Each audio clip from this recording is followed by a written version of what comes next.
Viva! O Lula aprendeu a falar a verdade? Depois de dizer que a economia estava boa e que esse papo de inflação era fake news bolsonarista e de dizer que o pobre não come nem gasolina nem dólar e que quem estava reclamando dos preços das coisas eram somente os ricos, o Lula decidiu ser honesto e dizer: tá caro, é só não comprar. Enquanto nem um café o povo pode tomar, bancos batem recordes de lucro, ONGs ligadas ao governo recebem milhões para entregar marmitas que não existem e setores da economia real, como o agro, que produz a sua comida, entram em recorde de recuperação judicial. Mas para o presidente está tudo certo, a inflação está razoavelmente controlada. E para o Haddad é só questão de tempo até tudo melhorar. No último episódio do Puxando o Fio, nós falamos sobre a queda de popularidade do governo Lula, sobre o escândalo da Ambipar e hoje, além de falar sobre como a crise econômica causada pelo desgoverno petista afeta diretamente a sua vida, também vamos tentar entender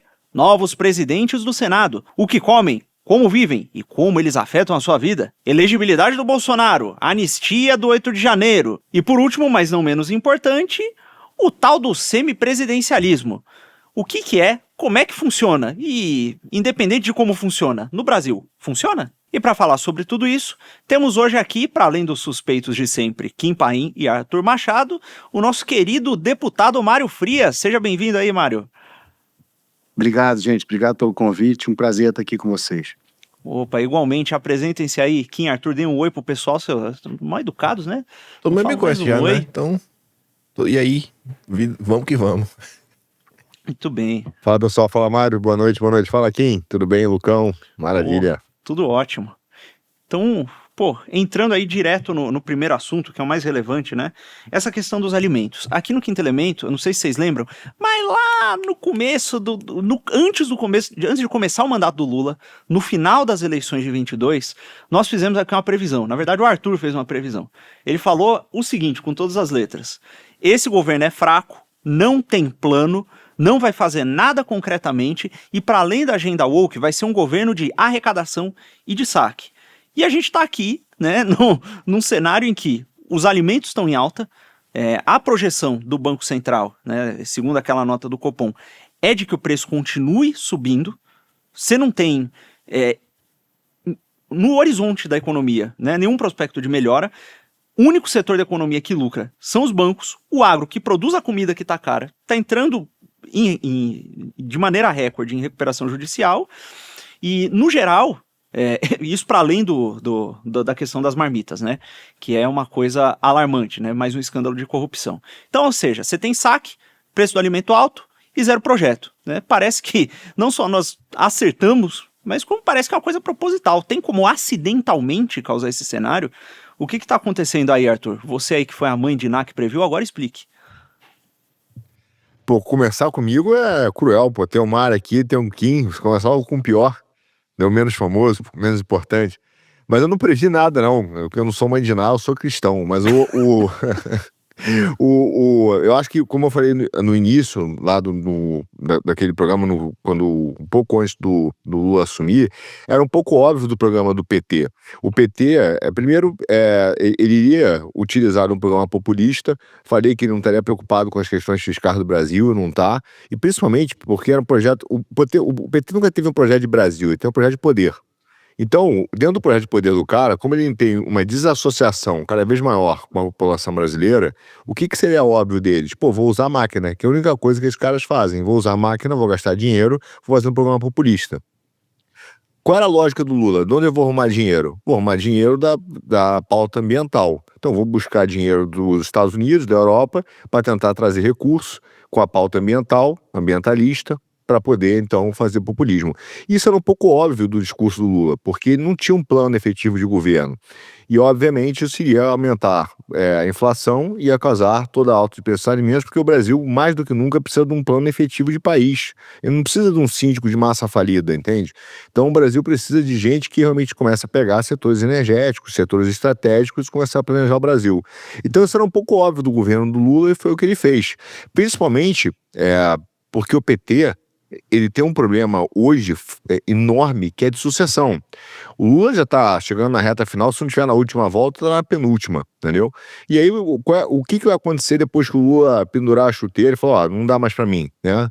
De um jeito ou de outro, né? Se o senhor chamar, se o senhor convocar, mas se ele realmente sair do jogo político, o PT vai se fragmentar.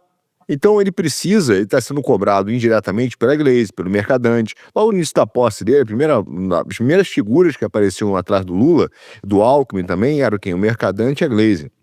Mostrando que quem estava fazendo a gestão do governo ali por trás do planejamento econômico são esses caras. Então eles já estão brigando por uma sucessão do Lula e um controle do partido. Então é exatamente isso. Tanto que no segundo ano, logo no primeiro ano, desculpa, do governo Lula, eu e quem a gente conversava, a gente falou, cara, o governo Lula já acabou. Ele já tinha acabado. Primeiro ano do governo Lula já não tinha nada. Ele estava completamente perdido na sua pauta política, econômica, estratégica, entende? Então, esse é o resultado de um partido que está administrando um país em cima de um projeto de poder, já pensando numa sucessão de feudos que irão se fragmentar pós-Lula. Então é exatamente isso que representou o PT e o grande mal, né? Porque ele sempre fez grande mal, mas agora na fase final do seu grande mal que tá fazendo ao Brasil. Mário, como é que é pra você ver isso aí de dentro, cara? Como que você enxerga essa situação? Olha, obviamente que o Arthur tem mais esse conhecimento que eu, né, de economia, mas eu não vejo nada disso de maneira casual, né? Para mim nada disso é por acaso. O que menos interessa para esses caras é o voto, né? Agora que eles estão no poder, então, né? O que menos interessa para esses caras é o voto. É se eles estão estabelecendo uma comunicação ou não com a população. O plano está traçado. O objetivo desses caras não é fazer mais um mandato. O objetivo desses caras é se eternizar no poder de qualquer maneira. Ainda mais agora que eles têm medo de não ganhar uma eleição, né? Então, esse plano econômico aí, até a gente tem como exemplo essas declarações absurdas, né? Você não pode comprar picanha, compra uma carne mais barata. Você não pode comer laranja, come outra fruta. Se a comida tá cara, não compra, né? Como se ele estivesse falando de filé mignon. A gente está falando de arroz com feijão, né? A gente está falando de azeite. A gente está falando de coisas primárias na alimentação de uma pessoa, né?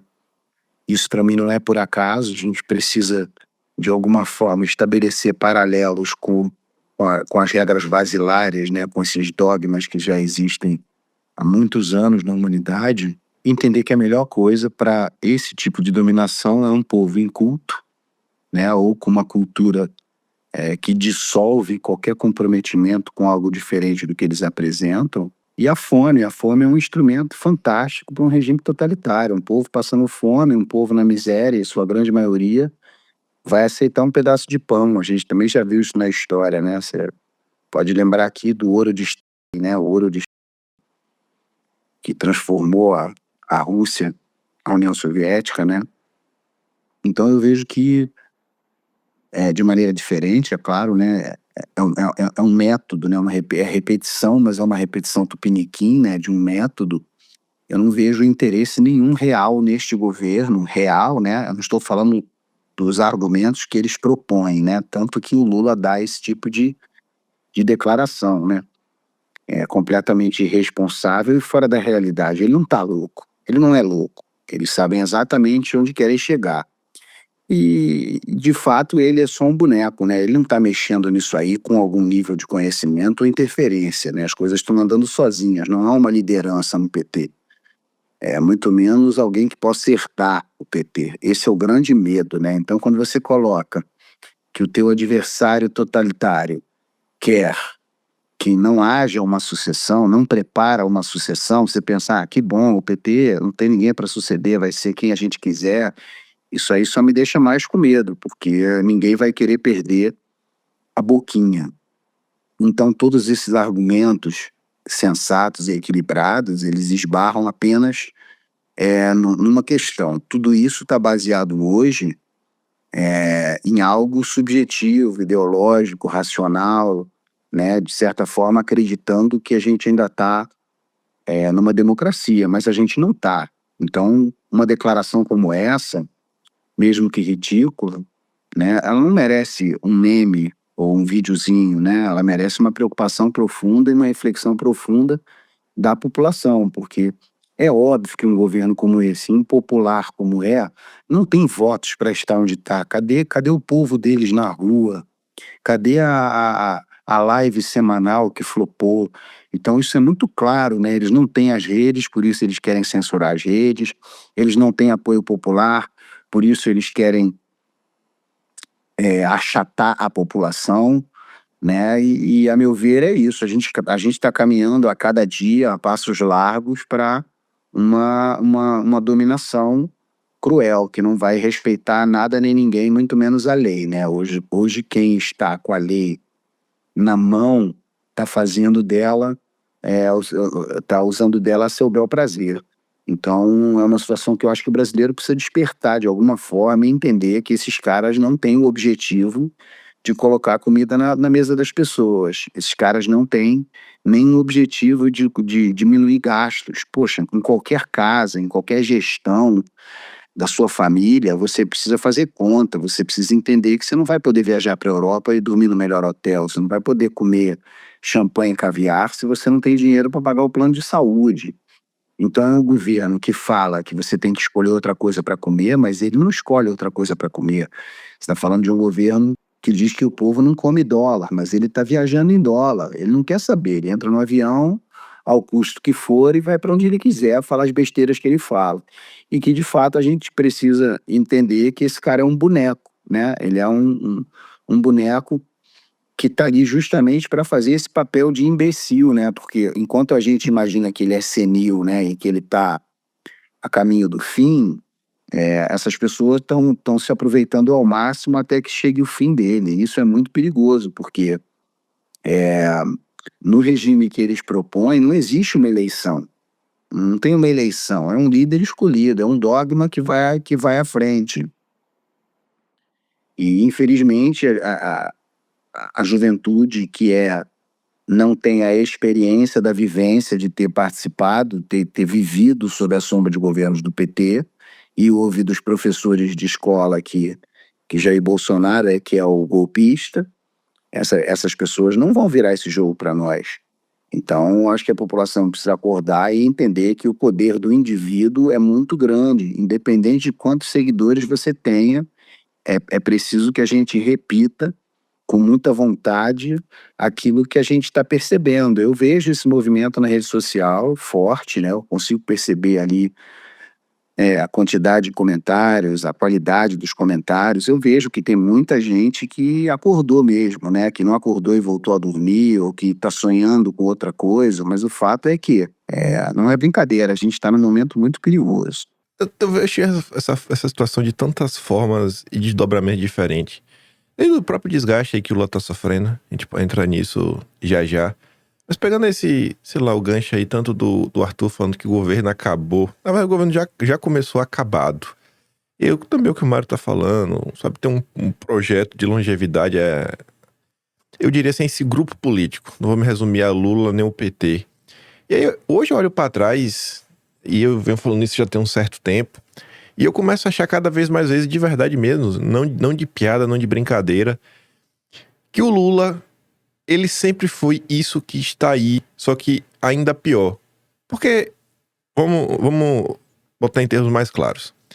O Lula é o líder máximo do PT, sempre foi o líder máximo do PT, sempre teve ligado à turma da esquerda, mas era visto como alguém minimamente pragmático, sabe? Que toma decisões pragmáticas, mas mesmo assim, era um cara que sempre deu amplo espaço para o PT, né? Isso é a essência do PT, essa ocupação de espaços doentia, onde eles chegam a brigar com eles mesmos, né?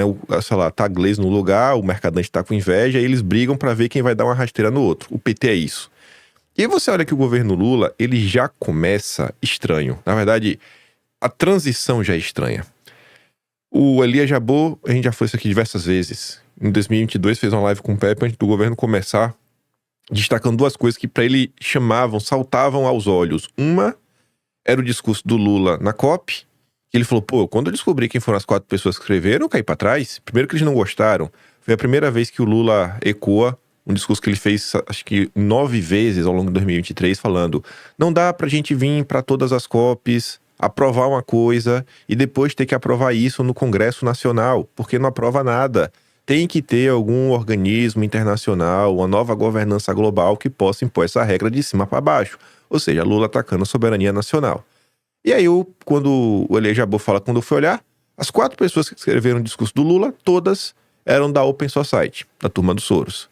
E depois o Elias conta pro Pepe que tinha pelo menos um membro da Open Society em cada um dos grupos de transição. Beleza. Aí começa o governo Lula. A Globo News fez até uma crítica agora, no dia 4, o Otávio Guedes, falando que tem os invisíveis. São aqueles ministros que meio que não entregam nada, não tem nenhuma serventia, e hoje, nessa dinâmica de ser amado ou odiado, eles não conseguem se posicionar em nada.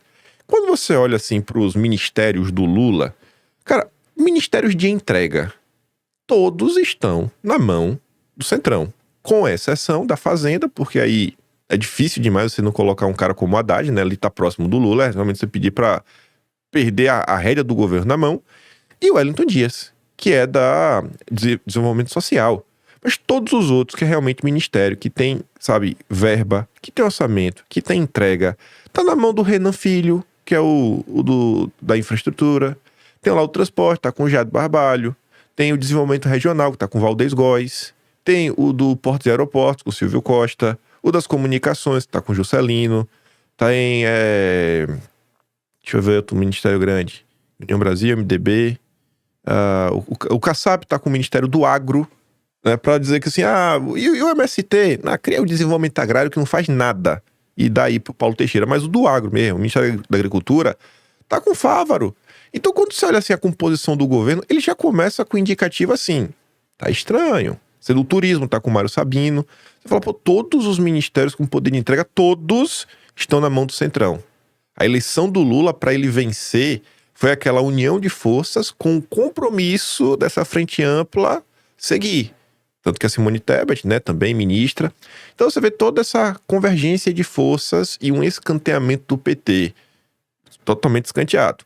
Quando você olha em termos teóricos, né, qualquer política mais socialista, mais comunista raiz, não o socialismo do século XXI que seja, você vê que não é muito o programa do Lula. O Lula vem mantendo aquele beabá Fernando Henrique Cardoso, onde os bancos estão cada vez mais ricos, os pobres cada vez mais pobres. E nem para falar que o Lula, não, vou taxar as elites, eu vou para cima dos bilionários. Não, também o Lula não fez isso. Todos os cortes do governo Lula, desde o início, e isso é estranho até mesmo para o Lula, porque o Lula, como essa figura que tem uma sanha pelo poder, ele entendia que o pobre era o seu caminho para chegar lá. Então ele entendia assim, por mais que, sei lá, ele fosse ajudar o banco, ele não podia bater direto no pobre, tinha que ser de forma indireta. Quando o Lula faz aqueles cortes no BPC, limitação do crescimento do salário mínimo, taxa das blusinhas, cara, eu não consigo lembrar assim, isso tá indo diretamente no pobre. Assim, é um aviso, eu estou indo pra cima de você. Não é aquela coisa que o Lula fez uma medida econômica que ajuda alguém e que no final do dia a conta cai na mão do pobre. Não, foi um negócio indireto. Então você vai olhando essas movimentações.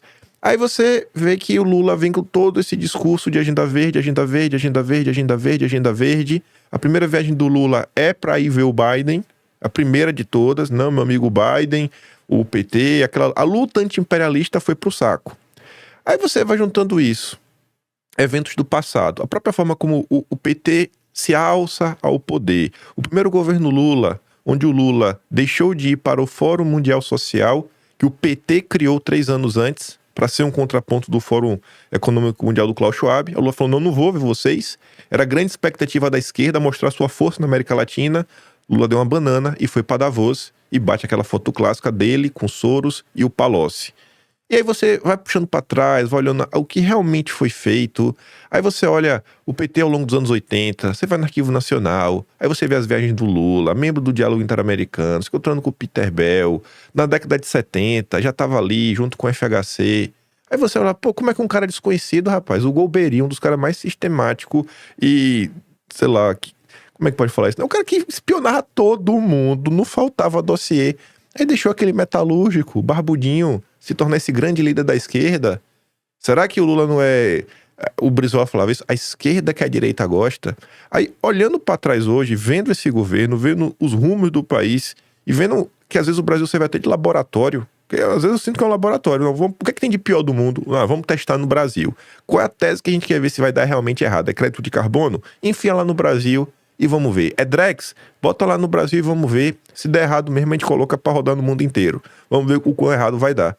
Então, quando eu olho todo esse cenário e fico vendo o que o Lula está fazendo atualmente e olhando as críticas que vêm sendo feitas pela esquerda em cima do Lula, que elas vêm se multiplicando a cada dia, seja nosso companheiro Ruizão, aí vem o Decache, que foi demitido, você vê um assessor parlamentar econômico do PSOL, um cara que estava batendo na tecla desde a questão do arcabouço fiscal, ele estava se mantendo coerente.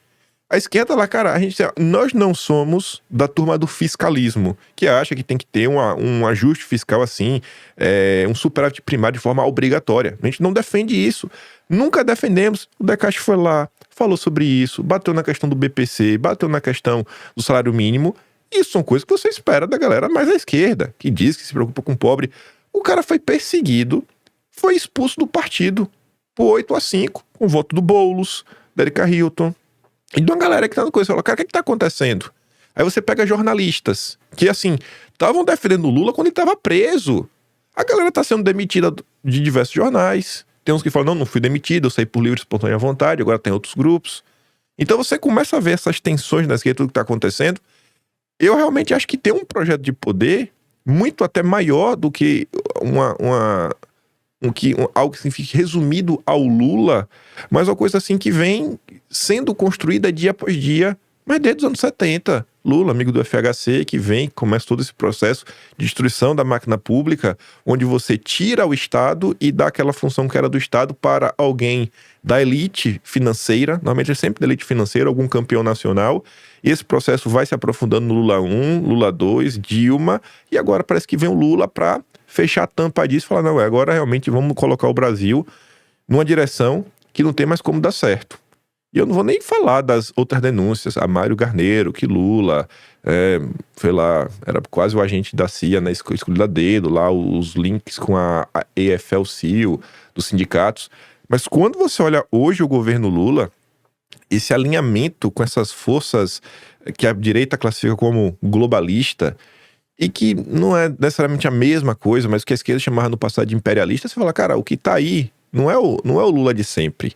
Esse é um projeto realmente muito maior e é um projeto de... Você junta tudo que quiser de pior, né? Todas aquelas teses antigas. Redução populacional, né? Um empobrecimento programado, limite do crescimento. Todas aquelas teses globalistas ao longo dos anos, você vê que estão concentradas no governo Lula 3. E a coisa deu realmente, acho que mais errado do que eles esperavam. E aí você começa agora a observar o tom da imprensa mudando, o tom do centro mudando, aí discussões sobre presidencialismo, depois a gente fala. Aí você vê outros países ganhando destaque. Eu acho que a tendência é que essa esquerda lulista agora vai ter o seu fim encerrado com o Lula. Para mim ele já acabou. E agora a gente vai ver essa nova safra, que vai ser a mistura mesmo do Lula com o FHC, que é uma Tabata Amaral, que é um João Campos, que é um Guilherme Boulos, que são os 3 grandes nomes aí dessa renovação da esquerda. Então, o Brasil não precisa se preocupar, que tem nomes horríveis aí para substituir o Lula assim que ele sair. Eu tenho umas perguntas aqui, eu vou aproveitar um gancho que você pegou aí, Kim, em relação a esse aspecto econômico, né? Tem toda essa conversa da linha econômica do Lula e do Haddad, se é algo mais próximo de um FHC mesmo, uma coisa que favorece os bancos, e de fato, a gente tem os números aqui.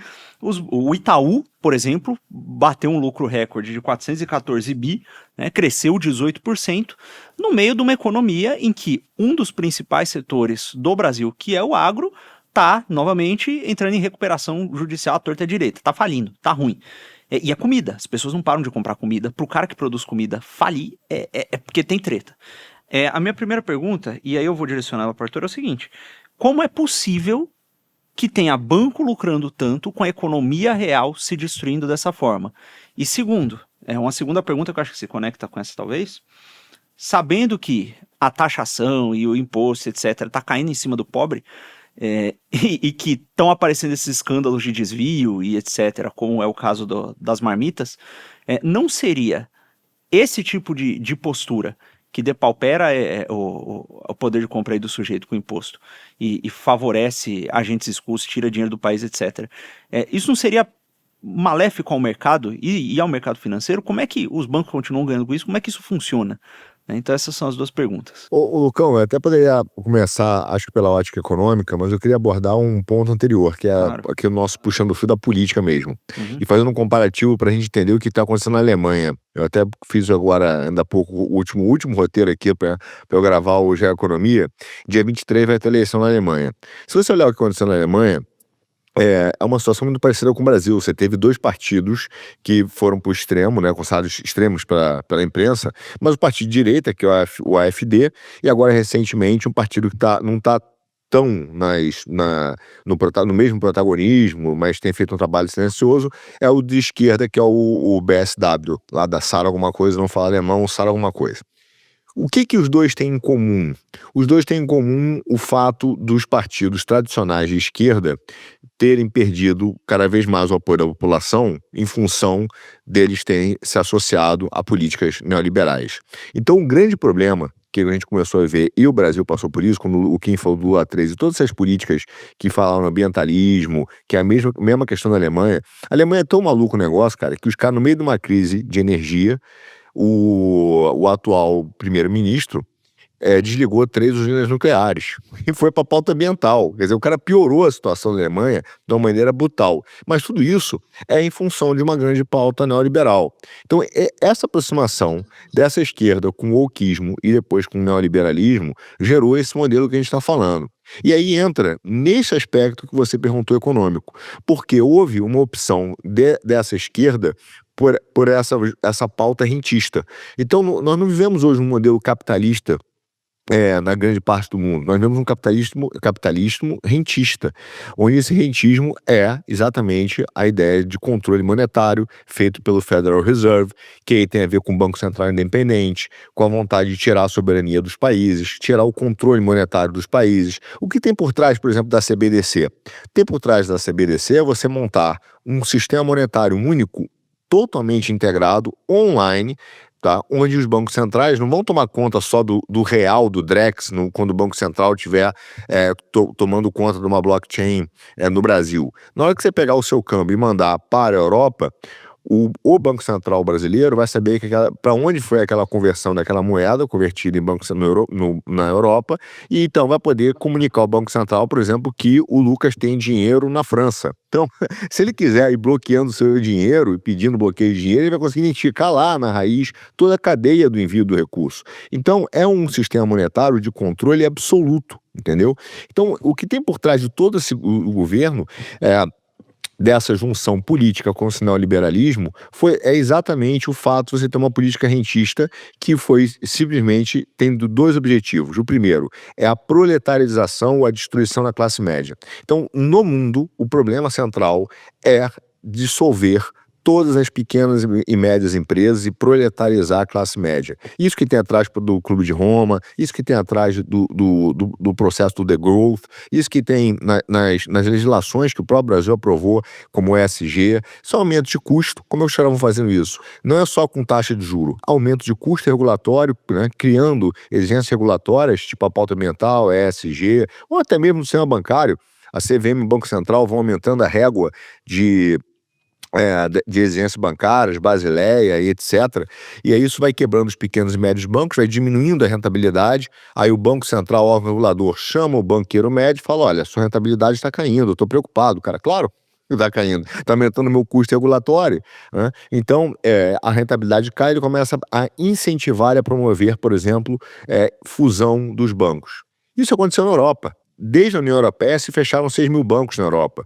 Aí você fala, mas nos Estados Unidos se fecharam 10 mil bancos nos últimos 20 anos. Então você tem um processo de consolidação que é feito por esses mega capitalistas. E esses caras não têm vínculo com a economia real. Ao contrário do que se pensava, até nas teses marxistas, né, que o cara estava explorando a mais-valia do trabalhador, o sistema hoje rentista, que é controlado pelo monetarismo, ele não está preocupado, ele não precisa pagar dinheiro de uma explorar o sistema produtivo, muito pelo contrário. Ele utiliza da inflação, ele utiliza dos juros, ele utiliza da expansão da base monetária, que é feita pelos bancos, não é feita não necessariamente somente pelos estados. São os bancos que já emitem esse dinheiro automático, ainda mais com crédito, né? Então, esse é o modelo. O que nós estamos vendo é isso. Então, hoje, os sistemas bancários, quando você fala, puxa, mas o agro está quebrando, como o agro está quebrando e os bancos estão ganhando dinheiro? Pelo contrário, os bancos estão ganhando dinheiro, ou melhor, o agro está quebrando porque os bancos estão fazendo o agro quebrar e ganhando dinheiro. É tão simples quanto isso, através de políticas monetárias, que são hoje globalistas na sua essência. Entendeu? E essa é a grande discussão que tem hoje no mundo. A discussão que tem hoje no mundo, causada pelo Trump, da America Great Again, é voltar a um modelo de soberania. É voltar a um modelo que privilegie, né, o homem médio, o pequeno médio empresário. É isso que o Vance sempre falou isso, escreveu alguns livros sobre isso, também textos, dizendo, olha, o cara tem que poder escolher e tomar várias ações que estão no universo, na órbita da sua vida. Então, a discussão que tem por trás hoje é o fim dessa estrutura que está sendo feita. Quando o Trump proíbe a CBDC, por exemplo, o que ele está fazendo é isso. Ele dizendo, olha, eu não vou participar desse sistema global que no final das contas vai apenas atender a elite britânica e a basileia. Não. Então ele está indo para um outro modelo, claro que também olhando para a turma da tecnologia, que também tem suas consequências, mas isso é outra discussão, entendeu? Então, no final do contas, que eu estou dizendo isso, o agro hoje quebra, não é por um problema pontual, é por um planejamento que está sendo feito, que envolve as bases monetaristas, que envolve você aumentar o rentismo e fazer da taxa de juros uma taxa de transferência de riqueza e não um aluguel do dinheiro. Sim, e essa questão da corrupção aí, como é que isso se encaixa nesse negócio? É pura sacanagem dos caras para ganhar uma grana de lado ou tem uma outra função aí maior? Essa é uma história mais complexa, eu fiz até um especial sobre isso, mas é o seguinte, quando você pega, qual é a grande sacada do mágico? A gente não pode esquecer a política do mágico. A política do mágico sempre foi feita no Brasil, né? O cara chama a atenção com uma mão e faz o truque com a outra. Essa é a política do mágico. Os Estados Unidos sempre escolheram algumas pautas para implementar algum tipo de, digamos, domínio extraterritorial, tá? Ou extrajurídico, por exemplo. Uma das pautas que eles fizeram foi quando você teve o 2001, 11 de setembro, a partir daí foi a guerra contra o terror. Da guerra contra o terror surgiram 3 leis, o FCPA, que a ideia era o combate à corrupção, você teve a lei Sarbanes-Oxley, que inventaram o compliance, e você teve o ato patriótico, que é o Patriot Act. Essas 3 leis, na verdade, foram implementadas globalmente e começaram a dar poder extraterritorial para procuradores americanos, para o sistema monetário americano, proibir, por exemplo, aumentar o número de sanções, que não poderia negociar em dólar, você poderia ter acesso a dados, mesmo que sem decisão judicial, de empresas e pessoas físicas que colocassem em risco a estratégia ou a segurança americana, e a partir dessa legislação, isso foi feito acordo com a CDE, e a partir desse acordo com a CDE, essa legislação foram implantadas no Brasil. E não só no Brasil, mas no mundo. O resultado da implementação dessas legislações, na sua grande maioria, absoluta grande maioria, foi utilizar os acordos e a pauta de combate à corrupção, de controle e lavagem de dinheiro, né, para aumentar o controle monetário. Um exemplo muito simples no dia a dia que a gente vivenciou agora no Brasil é a história da Receita querendo controlar o Pix, dizendo que vai combater o crime organizado. Entende? Enquanto na manhã seguinte, alguma semana depois, saiu até no Metrópolis que a movimentação de artigos lícitos, com muitas aspas, pelo crime organizado ultrapassa 146 bilhões de reais por ano, né? Então, eles são capazes de identificar, mas não tomam providência. Quer dizer, não há combate nenhum real ao crime organizado a partir dessas medidas. De qualquer maneira, o que houve? Foi começar a utilizar o pretexto de combate à corrupção, que é um pretexto bom, ninguém discute, mas para fazer protecionismo econômico e reserva de mercado para algumas grandes empresas oligopolistas. E aí tem uma série de exemplos, desde da venda da Alstom para a GE, agora recentemente, 10 anos depois da questão dos caças, né, aqui no Brasil com as empresas suecas, a volta da discussão da venda dos aviões da Suécia para o Brasil, mas com o objetivo de tentar sancionar a empresa, que agora os caras estão crescendo pra caramba lá em venda de aviões militares. Você tem uma série de exemplos na área de petróleo, da Total, por exemplo, uma série de exemplos em que você simplesmente utiliza-se dessa estratagema jurídica para simplesmente forçar a venda de ativos. Então é só isso. Não é que não haja, eu acho, uma verdadeira vontade de combater a corrupção, existe das pessoas, né? Assim como combater a ineficiência. Tem números, por exemplo, que mostram que a ineficiência do Estado, no sentido de controle passivo, ele custa 6 vezes mais a perda, né, pelo controle passivo do Estado e a sua ineficiência e excesso de burocracia é 6 vezes maior do que a corrupção. Então, se você for ver pela questão meramente monetária, a ineficiência dos burocratas são piores do que a corrupção. Mas isso tudo, é óbvio que o cara pega uma verdade, e esse é o problema do capeta, né? Ele pega uma verdade e enfia uma mentira junto. Eu chamo disso de que nem o veneno de rato, né? O veneno de rato funciona 99% do que o rato come no veneno, é extremamente saboroso e ele adora. O problema é 1% que te mata. Então o problema é que está vindo junto com essas medidas que, de fato, foram utilizadas para criar um domínio extraterritorial e extrajurídico. Hoje o escândalo do USAID, que o pessoal fala, pô, patrocinaram ONGs e tal, eu acho que de certa forma é muito bom que tenha ocorrido, mas nós estamos reduzindo a dimensão desse escândalo, porque o USAID foi um dos órgãos do Departamento de Estado americano utilizados para implementação de ideologias de controle e domínio extraterritorial e extrajurídico, não foi o único, né? Existe uma série deles, e eles abertamente fazem, inclusive o OPAT, que é um órgão de Estado que fazia o treinamento de procuradores dentro da legislação americana, dentro do Brasil, por exemplo, na Embaixada Brasileira, para juízes e procuradores brasileiros.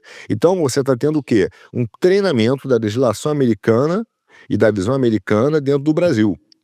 Pode ser bom, pode não ser. A gente tem que tomar a decisão de saber o que está sendo feito, só isso. Entende? Então existe uma série desses órgãos que foram feitos para controles de empresas e garantir que as empresas americanas pudessem, de fato, ter o seu predomínio. Para fechar, isso não é novo, tá? Quando você pega, e o Kim fez alguns dossiês históricos sobre isso, a fundação da CIA, o Dulles, quando ele sai daquele escritório do Sullivan, né, e Crowell, e vai trabalhar, vai ser um dos primeiros diretores da CIA, ele começa, junto com aquele cara que foi o George Kennan, que foi o que era o embaixador americano, e foi o primeiro cara a entender de Kremlin, de Rússia, e escreveu o longo telegrama, que saiu no jornal, falando sobre a ameaça comunista, foi o cara que batizou a Guerra Fria de Guerra Fria, planejou o Plano Marshall. Quer dizer, esses caras, quando eles começaram a pensar no modelo depois de defesa do mundo livre, como até hoje o termo que nós usamos, quando você pega o que significa isso, eles na verdade representam, e acho que é uma grande sacada dos caras, e eu tiro o chapéu mesmo, que é brilhante, eles representam os interesses americanos. Então, basicamente, o mundo livre significa o interesse das empresas americanas. Quando você, por exemplo, e a gente passa isso muito no Twitter, então é uma selva, né? Quando a gente começa, por exemplo, a apontar que, e isso é tão enraizado, e quando a gente começa a apontar que determinada ação privilegia uma empresa americana dentro do território nacional em detrimento dos interesses nacionais, imediatamente a gente acusar de quê? Comunismo. Por quê? Porque os caras conseguiram acoplar os interesses das empresas americanas ao que é mundo livre. O que não é verdade. Você pode ser capitalista brasileiro, né?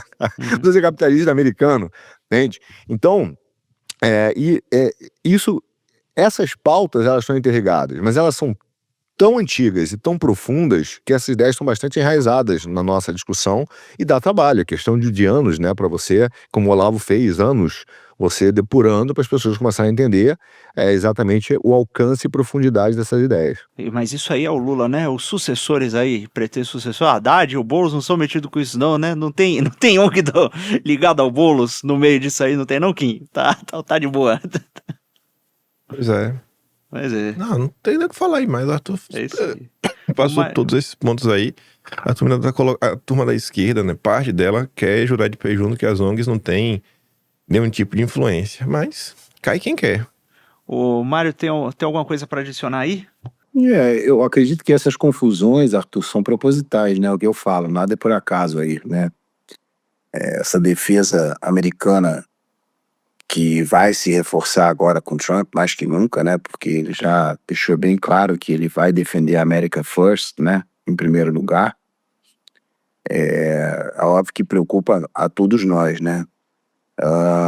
A questão das ONGs, eu posso falar um pouco, porque durante o governo, né, existem as ONGs culturais também, né? Além das ONGs indígenas, além de todas essas ONGs que a gente sabe, né? A ONG que está encarregada e recebe dinheiro para entregar quentinha e passa para outra ONG, todo mundo que está ali, dono das ONGs, ou representando das ONGs, são ex-funcionários do PT. É óbvio que há aí um sistema de burlar, né, de esquentar esse dinheiro, né, de dizer que isso tem algum sentido para o povo de terceiro mundo, né, para o povo que passa fome. Então, as justificativas que eles usam são muito bem construídas, né? Como você mesmo disse, o Olavo falava muito sobre isso, né? Sobre essa união aí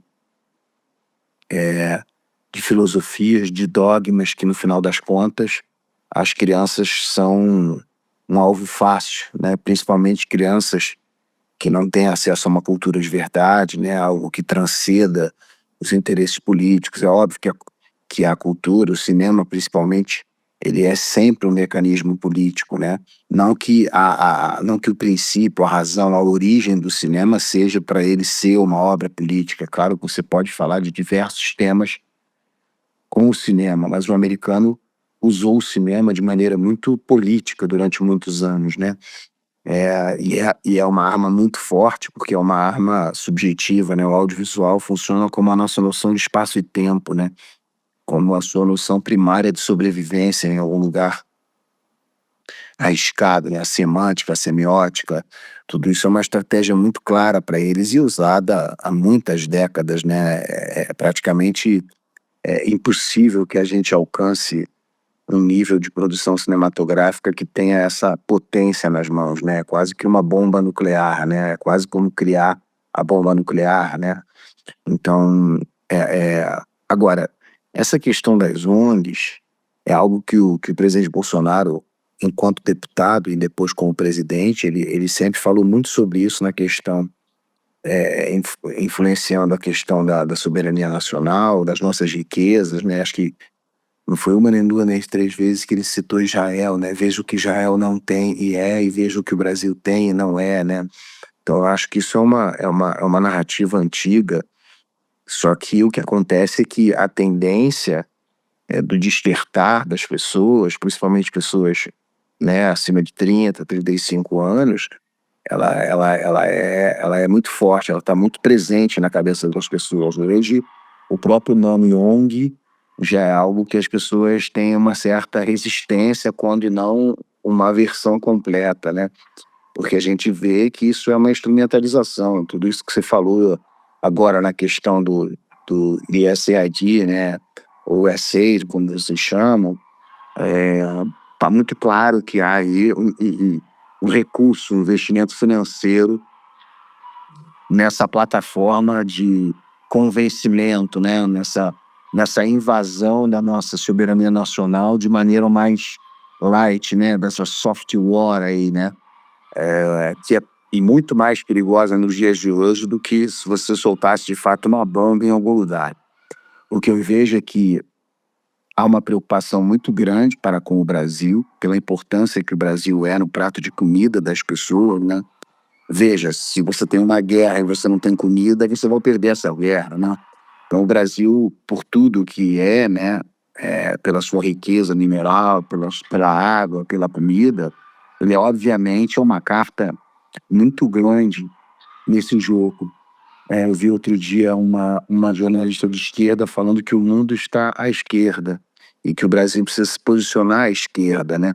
Então isso deixa muito claro que todas essas declarações, essas bobagens, eles vão taxar a gente, então a gente vai taxar de volta, ele é não é, esse tipo de coisa também não é por acaso, né? Também não é por acaso. É justamente dizendo para esse grupo que envolve essas lorotas que é importante a gente defender a nossa soberania, né? Soberania é essa que a gente está aqui conversando, que é nacional, né? Que é do Brasil, mas que eles vão preferir vender para a China do que vender para os Estados Unidos por é uma questão não só ideológica, mas por uma questão financeira, né? Onde eles acham que eles vão ter mais possibilidade de ganhar dinheiro. É claro que esse bobo da corte aí, ele está apontado para esse tipo de declaração. É como eu disse, o que as pessoas precisam entender é que não é uma piada quando ele fala, não é algo senil quando ele diz que se você não tem dinheiro para comprar uma coisa, você compra outra, né?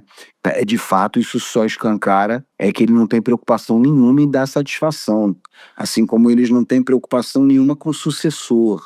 Então, se a gente for minimamente inteligente, a gente vai fazer conta de que esses caras não estão pretendendo que exista uma eleição, né? Mesmo com a certeza de que eles podem vencer através de suas artimanhas.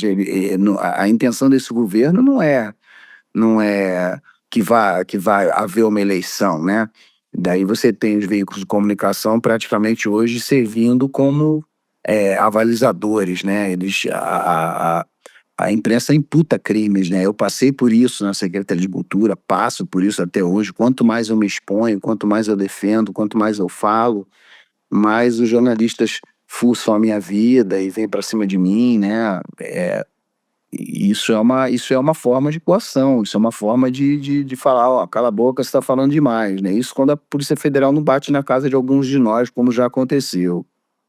Então, é uma situação que eu vejo que, de fato, há uma interferência internacional, né? Eu acho que a gente tem que estabelecer bons parceiros, né? Inclusive, eu vi o presidente Bolsonaro falando sobre que ele vai permitir uma base americana no Brasil, né? E outras coisas dessa forma, porque ele está fazendo uma sinalização clara de que ele tem lado, né? E que o lado não é o lado oriental ali, não é o lado comunista, né? Vamos usar um termo assim, né? Não é o lado comunista, não é exatamente isso, porque não há ideologia nenhuma nessas pessoas. O que há é o poder pelo poder, né? O que a gente viu o Maduro fazer na Venezuela, é o que a gente está vendo na Nicarágua, né? Então, as pessoas só precisam acordar desse transe e entender que essas pessoas não estão interessadas se você pode ou não comprar comida. Essas pessoas estão interessadas em que o dinheiro continue indo para esses grupos, né? E aí você citou muito bem a questão dos bancos, né, que estão enriquecendo mesmo com o país quebrando, essas oligarquias que a gente sabe muito bem os nomes e os líderes. Essas pessoas, de fato, hoje estão no comando do Brasil, não o Lula. O Lula é um personagem, vai viajar com a sua mulher aí para o mundo, vai gastar o dinheiro que você quiser e não enche o saco. Só faz aí o que a gente manda, aumenta o número de ministérios para aumentar a barganha, né? Você vê, é, você vai chamar de direita, centrão, esquerda, mas a verdade é que existem pessoas que entendem o poder que têm e vão jogar de acordo com seus próprios interesses, né? O que está completamente errado no princípio de que você é um representante da população, você não é um representante da sua empresa privada. As suas decisões vão prejudicar justamente as pessoas que te elegeram. Juntando isso, né, a falta de credibilidade que existe no Brasil hoje, né, a insegurança jurídica que existe no Brasil hoje, em que as pessoas estão brigando porque a gente é contra a lei da ficha limpa, e a gente explica que a questão não é a lei pode ser positiva, mas a questão é quem gerencia a lei, né? Eu passei muito isso na Secretaria de Cultura, não acho que a Lei Rouanet seja o grande problema, né? Ela é uma lei que merece uma repaginada, que merece, né, alguns limites, mas o fato é que quem gerencia a lei é muito mais perigoso do que a lei em si. Então as pessoas precisam entender que a gente hoje, nós somos os representantes do povo, né? Eu vejo muita gente falando, não, o juiz tem que ser de carreira, o juiz tem que ser de carreira. Cara, juiz de carreira é 90%, 99% doutrinado em universidades. 99% são pessoas que não estão interessadas na política, estão interessadas nas férias remuneradas, estão interessadas no carro blindado, estão interessadas nas 3 viagens por ano que fazem, nos altos salários. Não são pessoas que são eleitas pelo povo, que no mínimo têm a preocupação de se vão ser reeleitas ou não. Então a única oportunidade que a gente tem, mesmo escolhendo mal ou escolhendo bem, de colocar algumas pessoas que não estão propriamente nascidas e crescidas dentro do sistema, se um presidente pode escolher alguns alguns juízes, alguns procuradores, né? Então tem coisas que a gente fica engolindo uma balela, né? Numa ingenuidade de que a gente está numa democracia e a gente não percebe que o jogo é muito mais alto do que as informações que chegam principalmente para a população, né? A gente vê isso claramente no Twitter, no X, né? Eu acho que esse movimento da chegada do Trump é um momento muito importante para o Brasil. Acompanhei de perto, né? Eu tive com o Trump em 2023, com o Eduardo. Há entre eles dois uma relação muito boa, né? Uma relação de respeito, que eu acho que vai ajudar bastante a gente em muitos casos. Existem bons deputados aqui, a gente tem bons deputados que também estão em ação nesse sentido, né? Eu vi que o Gustavo Gayer gravou um vídeo muito bacana em inglês ontem, falando sobre todas essas questões, todas essas denúncias, todas as arbitrariedades que a gente está passando aqui, né? E de fato eu só consigo ver nesse filme que está passando, que é um filme que tem um teto sobre nós, esmagando a gente o tempo todo, entendeu? Esmagando basicamente por entender que quanto menos pessoas como eu estiverem falando, melhor para eles, né? Então a gente precisa começar a calcular que esses absurdos não são... A imprensa se agarra nesses absurdos, a imprensa dá pequenos sinais de que não, a gente também está avaliando o governo, mas ela não está. Isso tudo é uma cortina de fumaça. De fato, todos eles estão fazendo o que, por exemplo, os nazistas na Noruega, os nazistas noruegueses fizeram. Eles estão trabalhando para o nazismo. Eles estão dizendo que eles são noruegueses, mas de fato eles estão entregando os noruegueses com mais detalhes do que os alemães teriam para entregar. Então a gente precisa entender que hoje quem não tá com a gente, digamos assim, quem não está nesse movimento de despertar, está contra ele, não tem expectativa disso. Ou está contra ele porque é ignorante a ponto de não entender o que a gente está falando, ou na maioria das vezes está com eles por medo de estar contra e quando a corda arrebentar não ter lado para correr. Então é uma situação muito grave a situação do Brasil hoje. Acredito que daqui para 26 as coisas vão ficar mais acirradas ainda, né? Vai haver mais corda no pescoço do que nunca. E a gente tem que se preparar para isso, tentando de alguma forma, né? Como eu vejo o Kim falar, né? Não é uma questão de você falar de política, né? Mas é uma questão de você se aprofundar na política, né? É uma questão de você se politizar, não apenas de você ser parte de um comentário sobre política. Não é uma questão da sua opinião, não é uma questão de constatação. Em toda essa insanidade que está acontecendo aí, a gente teve aí uma boa notícia, né? Pela primeira vez em meses, alguém falou a respeito aí. Aqui é mais para fazer um comentário rápido mesmo do que para ficar se aprofundando muito no tema. Pela primeira vez em meses, alguém falou em termos racionais, sinceros e claros sobre a questão da anistia. O Hugo Mota veio aí a público, falou que é uma pauta que não pode ser ignorada, né? Disse que o 8 de janeiro, para ele, não foi golpe, né? E que isso tem que ser desligado da questão eleitoral. Então, pela primeira vez no discurso público, tem alguém dizendo isso sem ser perseguido, sem nada disso acontecer. Como é que você está enxergando isso aí, ô Mário? Ele falou também da individualização das penas, né? Ele falou que a gente tem imagens, né? Muito circulam na internet imagens dos quebra-quebras promovidos pelo MST em Brasília, com diversos casos muito parecidos, né? Quebrar prédio, tacar fogo em propriedade pública, e essas pessoas não estão presas 17 anos, né? Então isso mostra, mais uma vez, uma intenção de colocar medo nas pessoas. Hoje, qualquer um que fale um determinado tema está medindo palavras. Isso não qualifica uma democracia, né? A democracia é aquele sistema em que mesmo que você fale o maior absurdo do mundo, eu vou estar disposto e entregue a que você possa falar o maior absurdo do mundo, né? Se eu me sentir ofendido, se eu me sentir atacado, eu vou procurar o sistema judiciário, né? Vou procurar um advogado, vou me defender daquilo que você está atacando. E aquilo ali, o máximo que você pode ver analisando as imagens, né, que também foram muito cerceadas, né, a gente não teve acesso a todas as imagens do palácio. O que a gente vê ali é um show, né, aquilo foi um show. Você tem denúncias em vídeos da menina mostrando que quem estava quebrando e tacando fogo não eram os manifestantes que já estavam lá na frente dos quartéis. Tem gente presa, um caminhoneiro, inclusive. A família dele está aqui em Brasília essa semana. Amanhã a gente provavelmente deve receber a esposa e os 6 filhos, né? O mais velho de 10 anos, que estão crescendo sem o pai, porque o cara resolveu dar um passeio na esplanada quando ele estava aqui fazendo uma entrega de caminhão. Então você precisa acordar e enxergar os fatos, né? E não abraçar as narrativas, né? Eu postei um vídeo da Paula Lavigne e do Caetano num show em que o povo que estava no show dele estava gritando anistia não, e ela vem contar empolgadíssima pro Caetano que veja, olha, eu não falei pro Alexandre, olha só o nível de intimidade de uma pessoa, qual é o interesse de uma pessoa como essa, que a gente já conhece de muito tempo o envolvimento que ela tem na Rouanet, o envolvimento que ela tem no ECAD.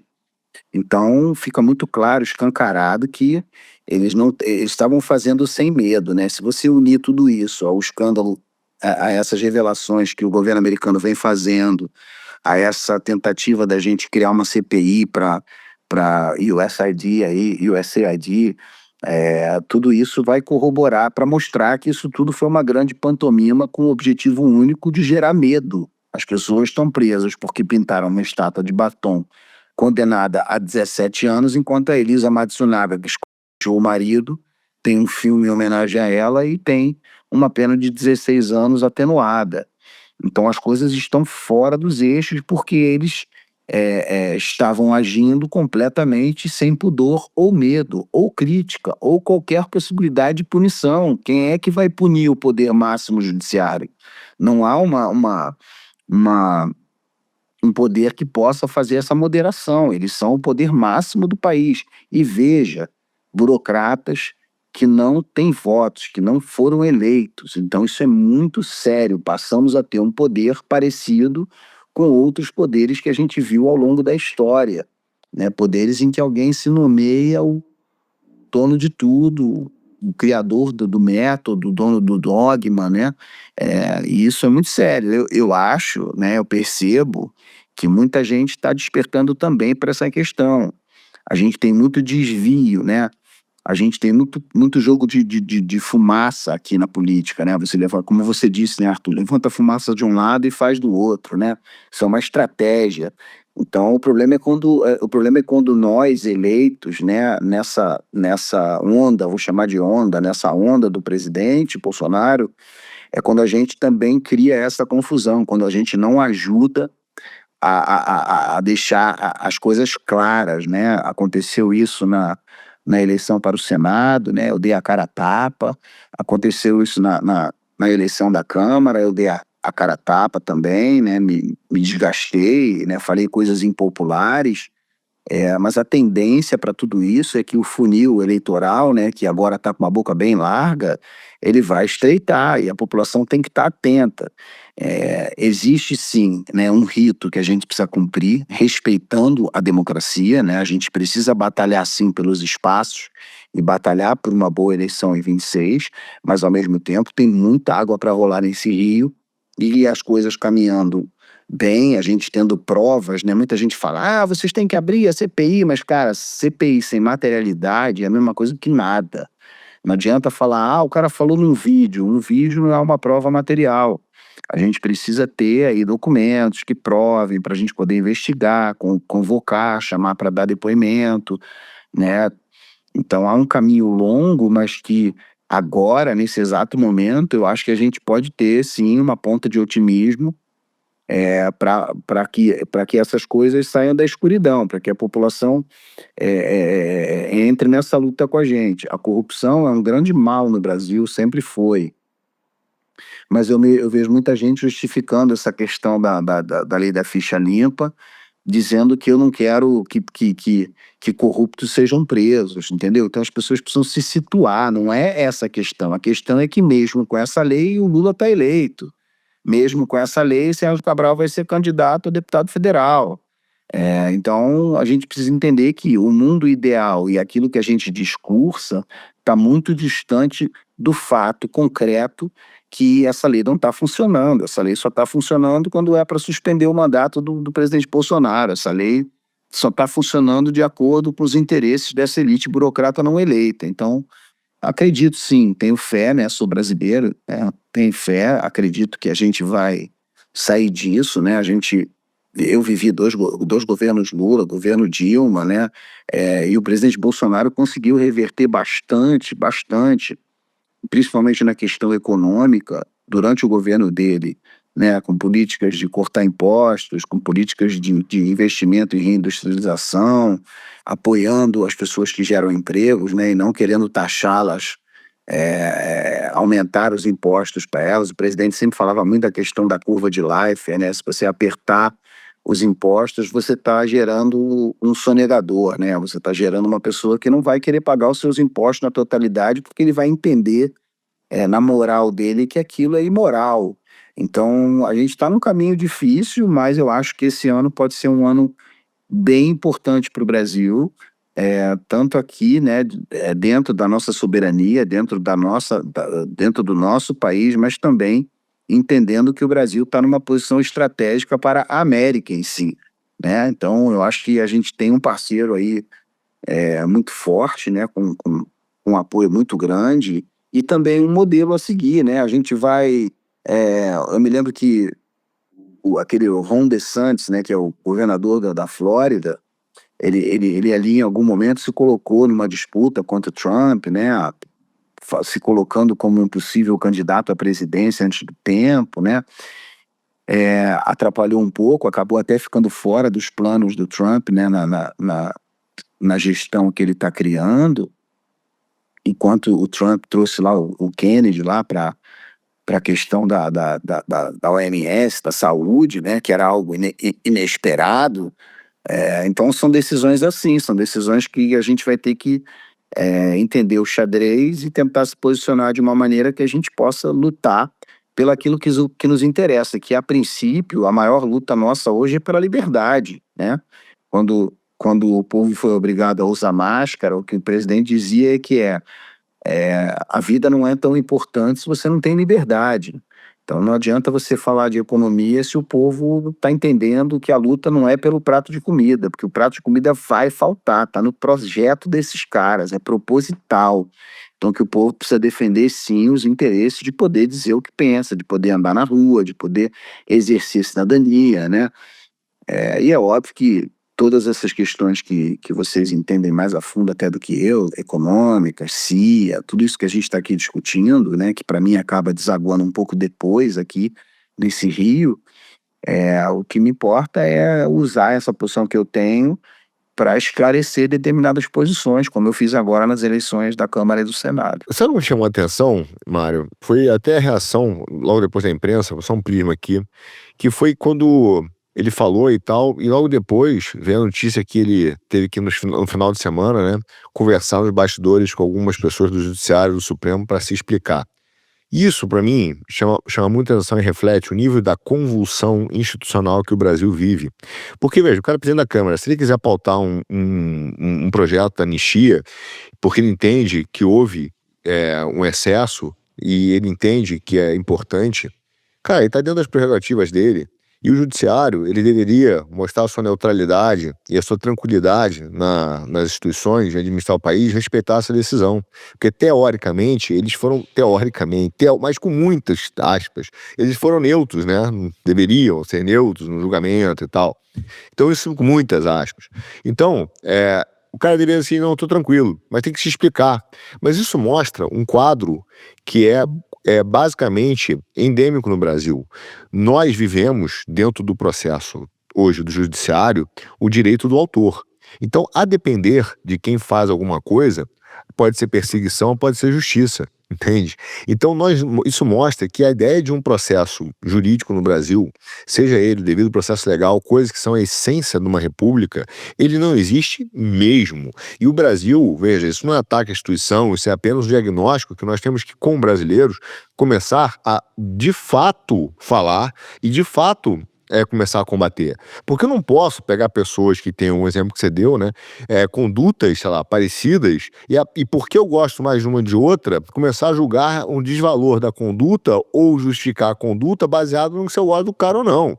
Então, ou a justiça promove a justiça, ou a justiça promove a perseguição. Não O pode. problema é que a justiça não promove justiça, né? A justiça está escrevendo aí o que ela quer.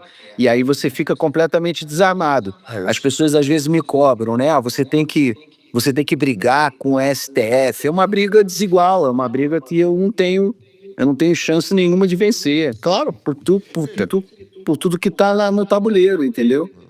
Veja, o exemplo clássico, você não tem nenhum país no mundo, em que o nível de protagonismo midiático de juiz do Supremo seja tão grande quanto o Brasil. E isso É o Supremo mais caro do mundo, Arthur. E o que mais aparece, né? Você tem todos os jornais, todos os dias. O povo não consegue comprar café. O povo não está conseguindo comprar café, fruta ou alimento, mas os caras estão lançando uma linha de gravatas. Isso aí é uma mijada na cara da população, entendeu? E opinam sobre tudo, todo dia no jornal, todo dia na mídia, todo dia na TV. Você não tem essa exposição midiática em nenhum país do mundo. Então, isso tudo, para mim, dessa questão do Mota, e é o ponto que eu gostaria apenas de abordar, que é a reação, né, dele ter que se explicar ao Supremo, mostra o nível da convulsão social que a gente vive, onde não existe, como o Mário falou, um sistema jurídico, um ordenamento jurídico claro, porque é de acordo com a situação, com o contexto, com a pessoa, com o humor, com o interesse político, né, com os interesses econômicos de grupos que estão por trás disso tudo. Então você não tem de verdade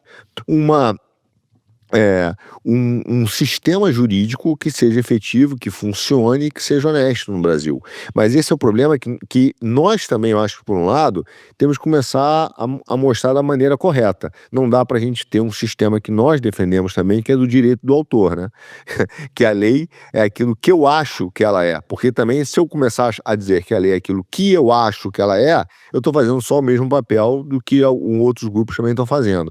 Mas, enfim, é um ponto que eu acho que é gravíssimo no Brasil. Ou nós paramos para ter uma discussão concreta e séria sobre isso, cara, que não dá para ver sobre essa questão do direito sob medida, né, a depender da pessoa, eu uso isso ou aquilo, cara, ou então a gente não vai sair desse labirinto escuro que o Brasil se colocou e que as pessoas se colocaram. Porque ora vai ser um grupo, ora vai ser outro, ora vai ser um terceiro, ora vai ser um quarto, e aí a lei é aquela história, a lei tá na mão de um, de outro, e o cara usa como quer. Então, virou tudo, menos uma república e federativa. Aí a gente tem que mudar o nome do Brasil para outra coisa, mas república federativa, em que a lei varia de acordo com quem está tocando ela, realmente não é. Então, essa questão que envolve aí anistia, Mota e diversos assuntos, eu acho que, para mim, o grande ponto disso tudo é o seguinte: eu vejo muita gente falando de anistia na rede social, mas que eu duvido mesmo, apostaria dinheiro que dorme e acorda, não tá nem pensando nos presos. Gente que eu digo assim, pessoas com mandato. Na hora do vamos ver, eu duvido que esteja aí andando pelos corredores de Brasília, batendo, sabe, na porta de um gabinete, de alguém que ainda não tá, sabe, feliz, ou pelo menos que apoia essa pauta. Bateu, deputado, tô aqui, bateu um papo, e aí como é que tá o senhor? E aí, quais são as prioridades que o senhor tem? Quero aqui primeiro ouvir a sua dor, para quem sabe você conseguir ouvir a minha, e conseguir fazer esse tipo de coisa avançar. Eu acho que se essas pautas avançarem, e acho que todo mundo torce para isso, vai ter muita gente aí que vai ficar, inclusive, chateada. Eu sinto que hoje no Brasil você tá no cenário que algumas pessoas, elas querem que o pior aconteça, porque o pior, pelo menos para a direita, significa a chance delas de emplacar um determinado discurso político, de se vender como a grande solução dos princípios e valores, e toda aquela ladainha chata, furada. O que aconteceu durante a eleição da presidência da Câmara e Senado? O Mário falando, me posicionei, comentei. Eu não consigo entender como é que isso poderia gerar impopularidade. Só gerou porque de outro lado tinha gente que realmente é desonesta, é desonestidade mesmo, é gente que vive dentro de Brasília, gente que ocupa cargo, gente que disputa espaço para ocupar em comissão e quer te vender uma ideia que comissão não serve de nada. É uma cara de pau sem tamanho o que aconteceu. É uma cara de pau, assim, tudo em torno de um projeto pessoal de poder, de eleição. Mas falando, o funil está se afunilando. Hoje tem Bolsonaro como um cabo eleitoral.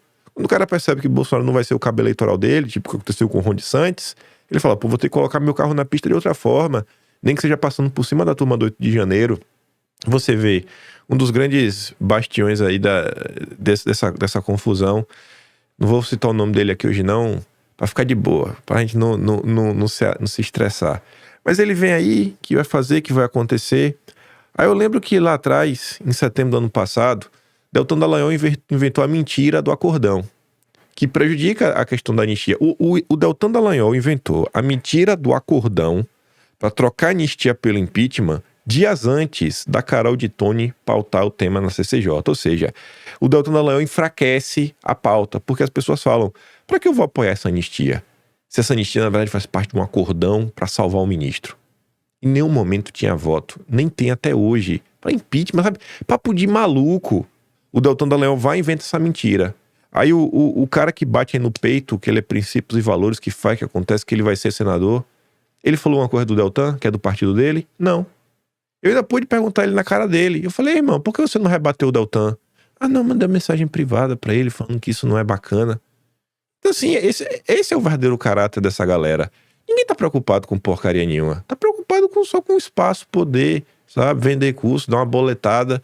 É só isso que esses caras estão preocupados, sabe? O final do Fala do Marco diz, cara, aqui não é só falar de política, é se politizar, entender o que tá acontecendo, entender as nuances, cara. Isso não é difícil. Isso não é difícil, sabe? Vamos parar de ser um bando de boca aberta que fica gritando na internet igual orangotango, não faz a mínima ideia do que tá falando.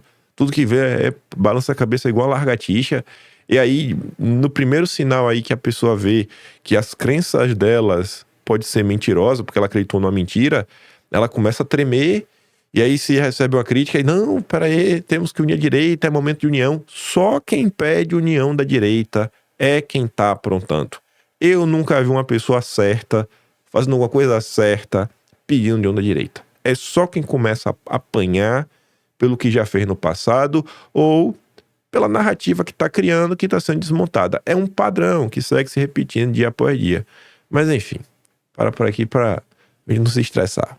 Muito bem. É porque assim, Kim, porque assim, Kim, eu acho legítimo, tá?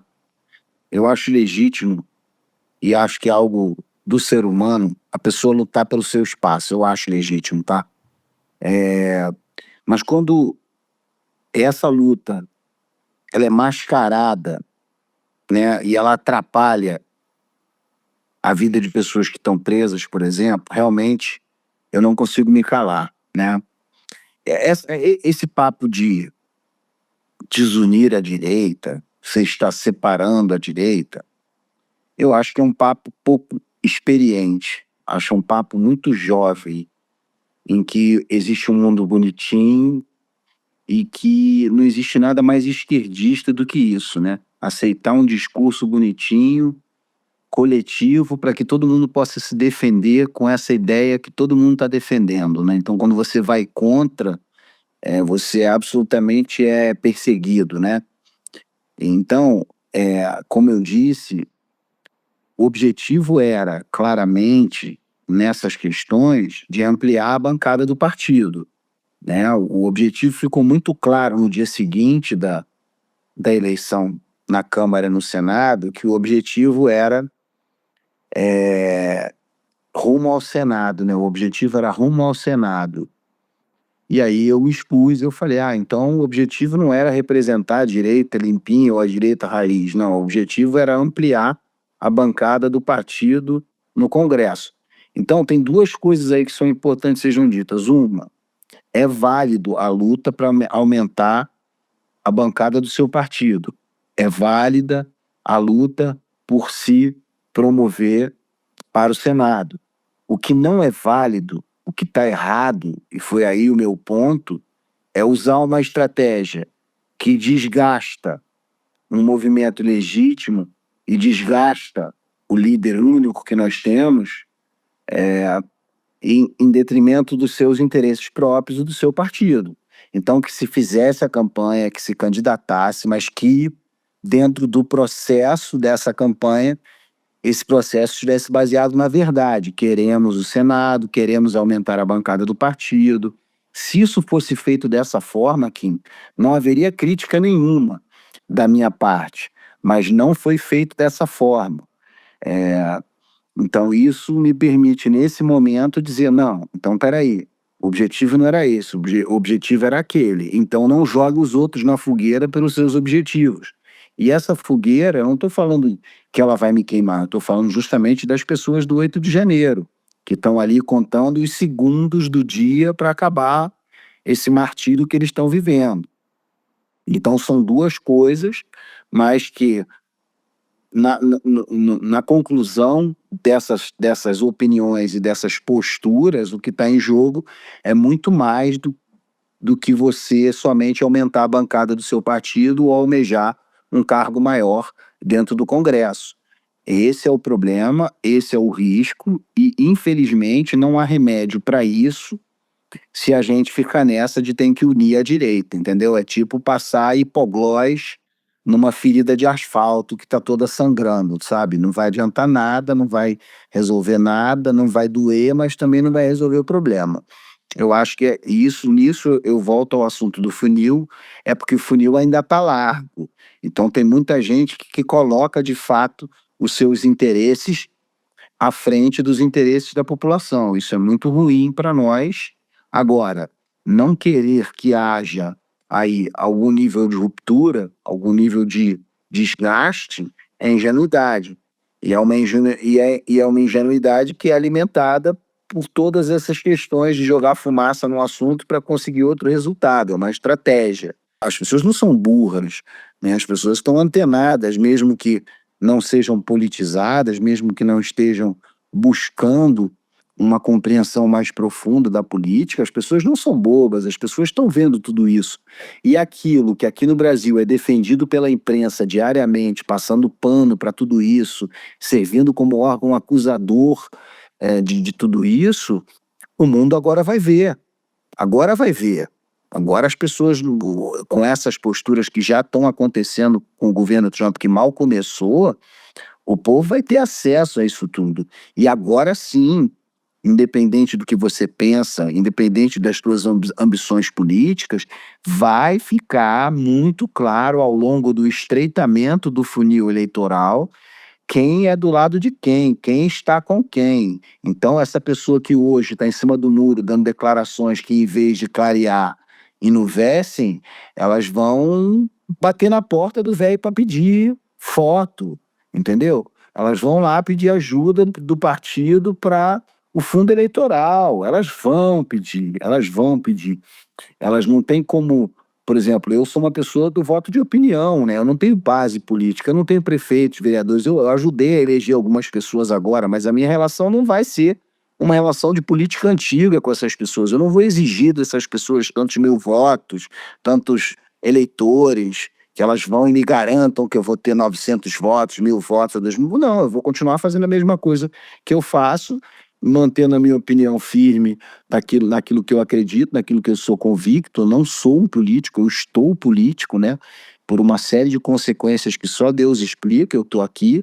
Então eu não vou trair essa minha convicção fazendo a velha política. Não, eu vou continuar aqui, né? Mesmo correndo risco, né? De todos os jeitos, né? Porque hoje nós somos alvo de uma série de coisas, né?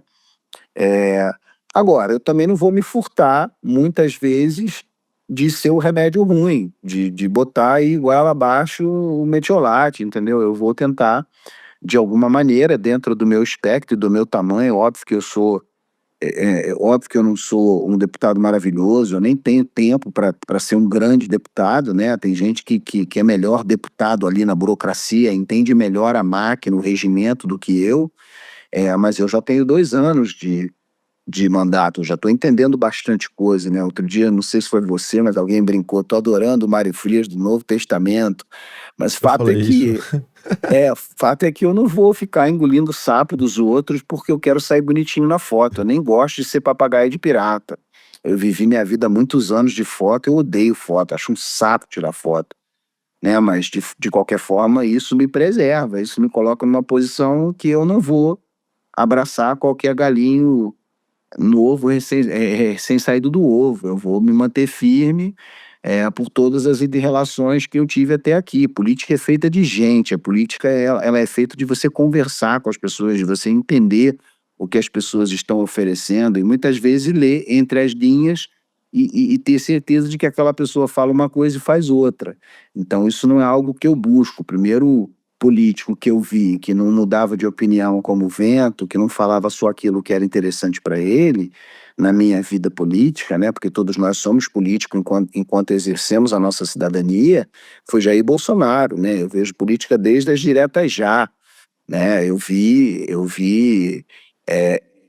esses presidentes todos, Sarney, Itamar, Collor, Dilma, Lula, Fernando Henrique. Eu já tenho algo para tirar dessa salada, sabe? Eu já tenho algo para extrair como posicionamento disso tudo. Então, aqui, como deputado, só me resta me manter firme ao que eu acredito e rezando muito para que essas pessoas parem de atrapalhar, né? Porque a gente realmente tem um objetivo muito maior do que seguir na carreira política, ou virar senador, ou virar, sei lá o que quer, governador, prefeito, seja lá o que for, presidente, né? Eu estou pouco interessado nisso, eu estou muito mais interessado, de fato, no que eu posso fazer aqui como deputado federal. Galera, acabou que a nossa conversa rendeu bastante, né? Os dois tópicos que nós tratamos aqui renderam bem, falando muito sobre a questão dos alimentos, sobre essa questão da anistia, e ficou claro que nós temos aí um país em crise, e que nessa crise tem gente promovendo soluções que são consideradas até mesmo pela imprensa como golpes, como é o caso do semipresidencialismo. Mas esse assunto